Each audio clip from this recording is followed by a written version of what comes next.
making our way back to the land of the free and the home of the brave. That's coming up on today's Hot Zone.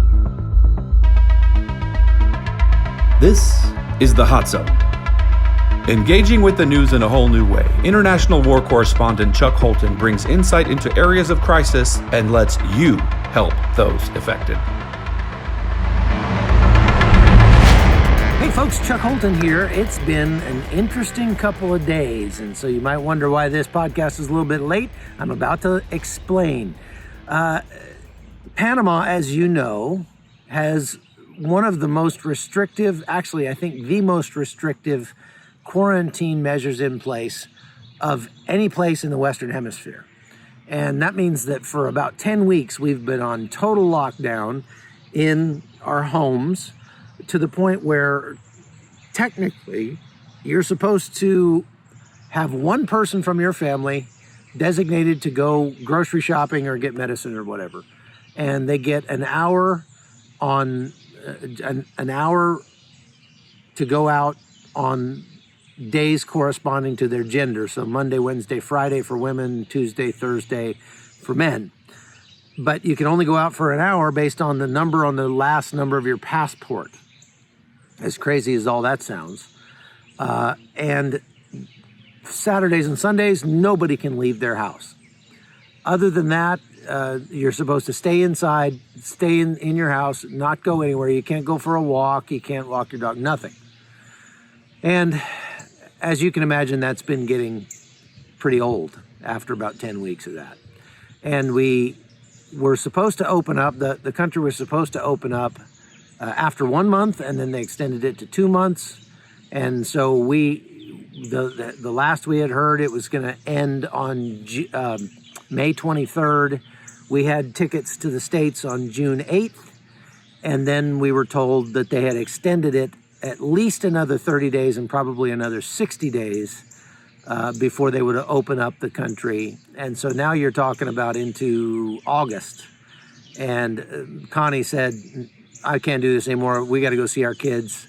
Get me out of here. So we got on a list with the U.S. Embassy for humanitarian flights that have been repatriating people back to their countries. And lo and behold, a flight came up for May 25th back to the States from Panama to Miami, Copa Airlines. And we got on that flight. So we had to get special permission from the embassy in order to be on the roads, to go to the airport.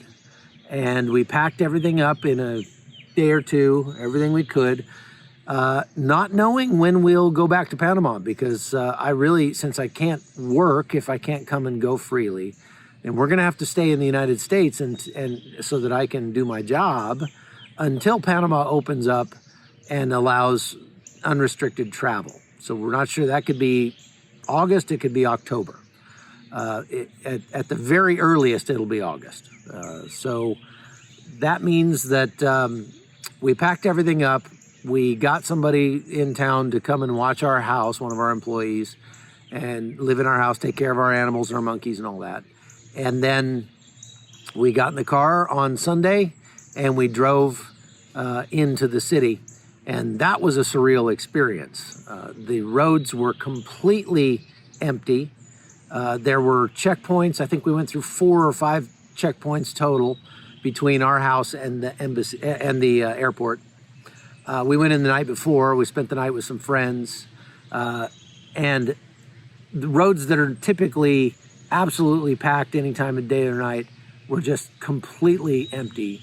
You saw people like walking in the middle of the road. It really looked like something out of The Walking Dead. I'm not kidding. I mean, I've never seen anything like it. But that was just the beginning of the surreal experience. When we got to the airport,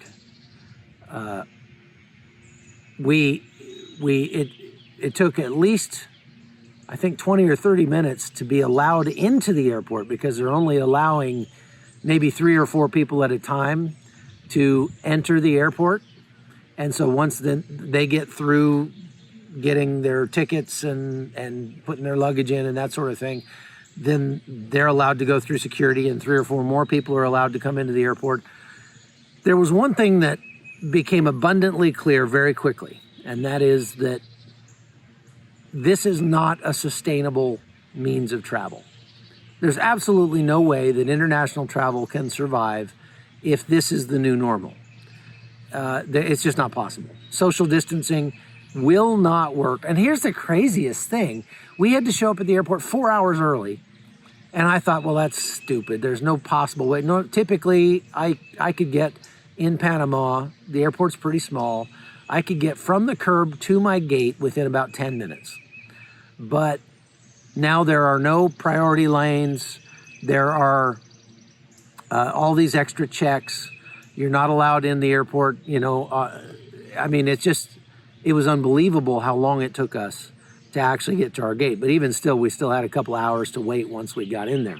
So they put red X's on every other seat in the waiting area to remind you to social distance. But if you think about it, most people usually take a seat and then put their bags on the seat next to them. So they kind of do that anyway. So whatever. They're absolutely rabid about social distancing. You have to wear a mask from the time you get out of your car all the way onto the plane for the entire flight until you get, I guess, into your car or wherever your destination is. And I didn't like that at all. I'm wearing a mask for that long period of time. I can handle wearing a mask if I'm going to the grocery store and I'm going to be in there for 10 minutes and get my food and leave. But wearing a mask for 8 hours straight, no, that's not a thing. I'm not liking that at all. But the craziest thing is, they were just insane about the social distancing. They had these marks on the chairs. They had made us all stand 2 meters apart, everything like that. And then what? They put us on a plane and pack us in shoulder to shoulder on a completely full flight. So what's the point of social distancing? It just didn't make any sense.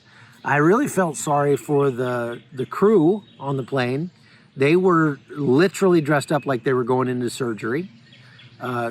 They, hair nets, booties, full length suits, goggles, everything. Unbelievable.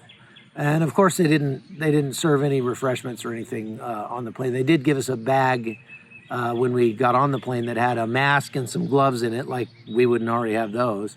And it had a bottle of water and I think maybe a little bag of chips or something in there. But man, if that is the future of air travel, you guys can have it. I'll figure out something else to do. No, thank you. And I mean, they've already, as you know, over the last 10 years, it's almost like they have a committee to say, how can we make air travel more uncomfortable? I know, let's make it so the seats won't recline. Yeah, that'd be good. How can we make people more miserable when they travel? That's what we need to do. But they've taken that idea and put it on steroids at this point. It is just insane now. And so we got to Miami. Nobody checked our temperature. We got off the plane. There were customs agents there that welcomed us. They, of course, the global entry lanes weren't working, and we had to all go through customs. And it did take quite a while to get our bags. Surprising since there were so few flights, but it probably took an hour almost for our bags to come off the plane. And then we went to get a rental car. Rental cars are very, very cheap right now because a lot of these rental car companies are going out of business. I didn't realize, I never thought about the fact that rental car companies have massive fleets of cars, and most of them are usually rented. They're out on the roads. So they don't really need a lot of parking because they just have very few cars that are coming and going at any given time.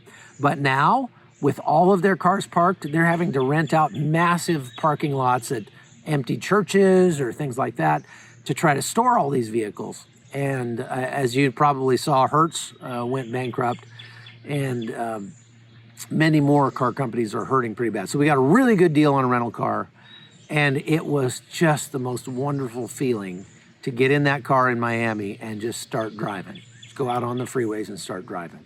To get to a grocery store and be able to walk in and just go get what you need. we've missed the worst of it with the shortages of toilet paper and all that kind of stuff. And we're finally in a country that is doing its best to get back to normal. And I'll just tell you from an outsider's point of view, coming into America, I believe America is going to bounce back pretty quickly. Now, it's not going to bounce all the way back to where we were. We're not going to magically create 36 million new jobs in the next couple of months. But I think we're going to get back to work pretty quickly. And I think, personally, that is absolutely horrifying to the Democratic Party, because if America bounces back pretty quickly, that obviously is going to help the reelection chances of Donald Trump. And so they're not, I would say, watch carefully, because if your political party's platform is predicated on keeping people miserable, on not wanting good things to happen to the United States right now, that's a pretty bad place to be. And however your political leanings are, that's something to think about. If you can't get behind a very quick reopening of this country, I think you need to check your priorities, for sure. I think at this point we ought to be saying, I don't care if Mickey Mouse is running the country as long as we get our jobs back as quickly as possible. But I will say that the one thing that I've learned from this whole quarantine, the biggest lesson that I've taken away from this is that God has taught me that I have worked for many years being busy, thinking that I needed to be running on that hamster wheel as hard as I could to provide for my family, put food on the table. And God, over the last 10 weeks, took the hamster wheel away completely from me and a whole lot of other people. And yet we're still surviving, and we're still doing well, and we're still able to help people. And so I think the lesson that I've learned is I'm just supposed to be obedient. I'm just supposed to do what I'm called to do. And that's why I'm doing this podcast, because I feel like although the podcast is not super profitable, it's certainly not making us any money that we could live on. We're just trying to give away the money that comes in through the podcast. And y'all have been very generous, and that's helped a lot of people. But in providing for other people, somehow our needs are being provided for as well. And I'm very grateful for that. And I think there's a good lesson for all of us in that. So have a great day. I will get back to getting the podcast going as soon as we get up to our house in West Virginia. That might be a few days, but I'm just so grateful to be back in the United States of America. And it's nice to be reminded why we're called the land of the free. All right, that's all I've got for today. Thanks for watching The Hot Zone. The Hot Zone is produced by Amy Holton and Livefire Media. Copyright 2019.